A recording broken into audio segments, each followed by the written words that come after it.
On February 23, 2019 we had our first Facebook Messenger meetup. This particular weird experience meetup left me with a wondering question.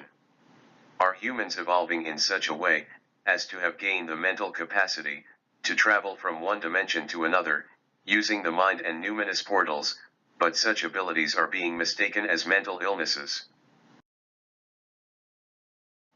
The conversation was with Stefana Posey, who I found to be very pleasant and easy to talk with.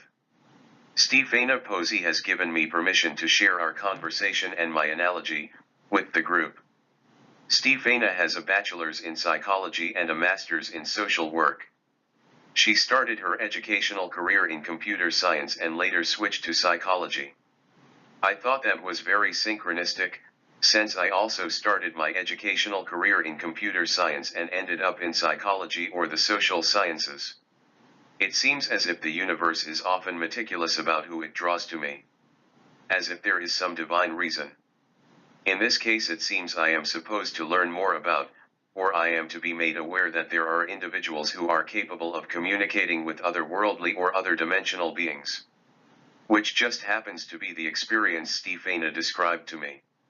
As I talked with Stefana, I never got the impression that she was being dishonest.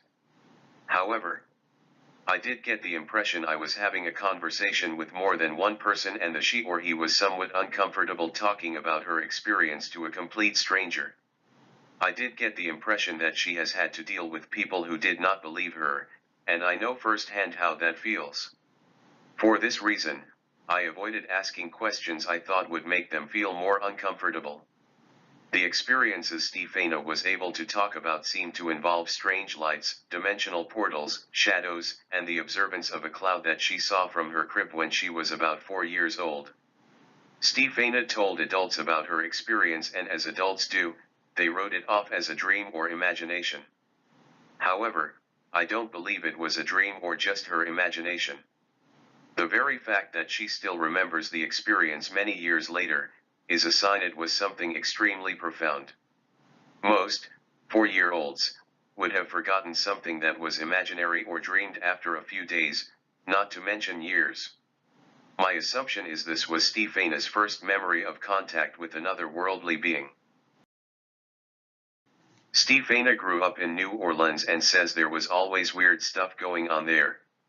She told me about an unexplained glowing blue/white halogenic type cross that she and others witnessed on the door of someone who lived in her neighborhood. She referred to this mysterious phenomenon as a holy numinous. My research for this phenomenon was unproductive. The word numinous is defined as having a mysterious, holy, or spiritual quality, which implies there was something divine about the house and the strange apparition. On the other hand, Stefana denies having a religious upbringing. As we talked about this experience, I got the impression Stefana has an ability to see portals between dimensions. Some might call them energy vortexes. My research led me to Superpower Wiki. Dimensional travel. There I found a great deal of suggestive information that Stefana might want to research and use to raise her awareness. One of the images on the page was of Macy Oka, who played the part of Hiro Nakamura, who was a time traveler in the series Heroes. During another more recent experience, Stefana talked about something that happened about 2 years ago when she was living in Chattanooga, Tennessee. She recalled seeing a bluish, shapeless, halogen light moving through the sky at an abnormal speed which she could not identify. As we came closer to the end of our conversation, Stefana told me about an otherworldly entity that she calls Penelope, who seems to identify as female. In the paranormal community, some would refer to Penelope as a guide, but she clearly seems to be more than that to Stefana. To her, she is more of a companion from another dimension who is waiting for Stefana to complete her mission here on Earth and rejoin her in the other dimension.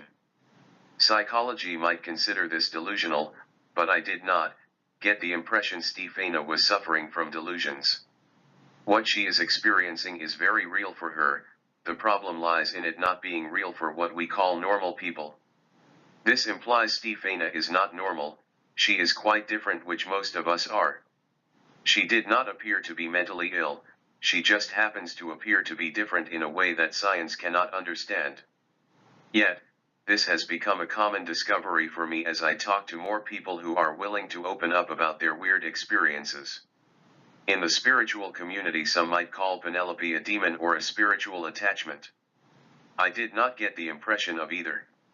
My perception was that Penelope was one with Stefana, as if they share the same personality but are two different entities. Penelope never presented herself to me, so therefore I cannot determine a split personality in the physical sense. However, science might determine this to be a factor, yet I did not get the impression that science would be right. Old-time religion might say Penelope stepped in when Stefana was 4 years old, and that would explain the cloudy presence she encountered at that age and still remembers. I am not saying this is true, I just think we should explore the possibility, in a world where all things are possible and there are so many things that are unexplained. Now, let me make it very clear. I can never confirm what an interviewee says is true or false. But, what I can do is confirm that I have had my own experiences, and those unexplainable and unprovable experiences have left me needing people who would listen, be understanding, concerned, and non-judgmental. I also needed to know there are other people who have the same experiences who could help me to understand what I was going through, and how to cope with the weird stuff. That being said, I have never taken the time to watch the movie Penelope, in which a young woman is anxiously fighting with an identity crisis, as well as struggling with the ability to love herself, the way she is, and needing to be accepted by others, for who or what she is.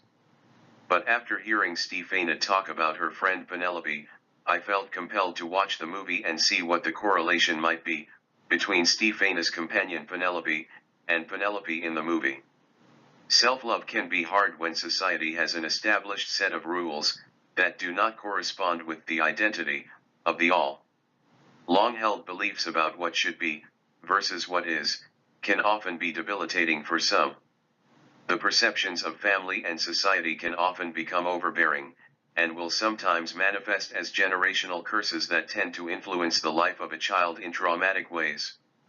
These curses are hard to break unless they are exposed, challenged, and accepted as false beliefs.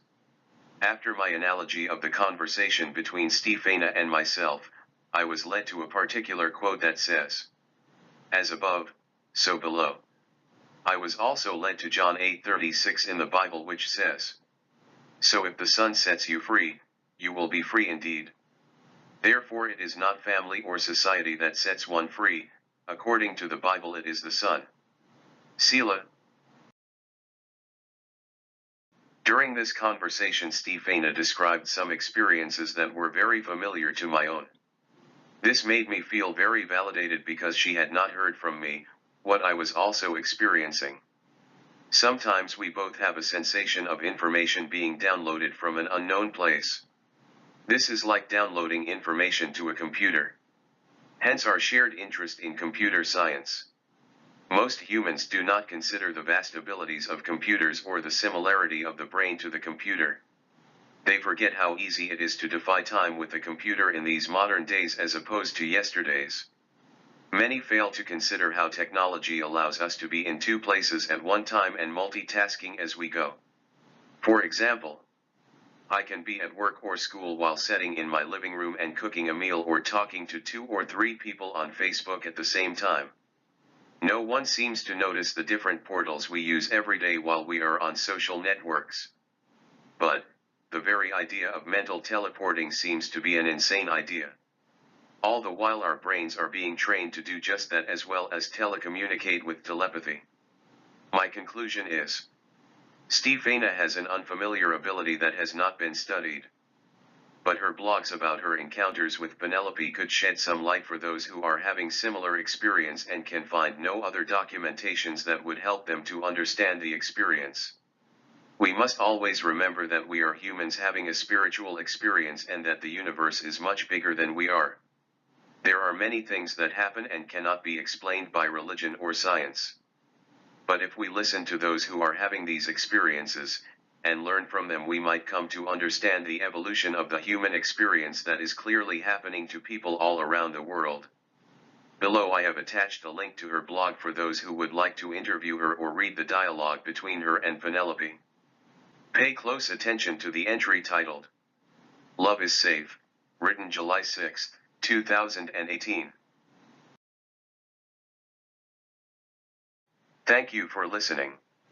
This message is brought to you by I am Junneen. At Just Talk One-on-One and Just Talk One-on-One Weird Experience Support Group.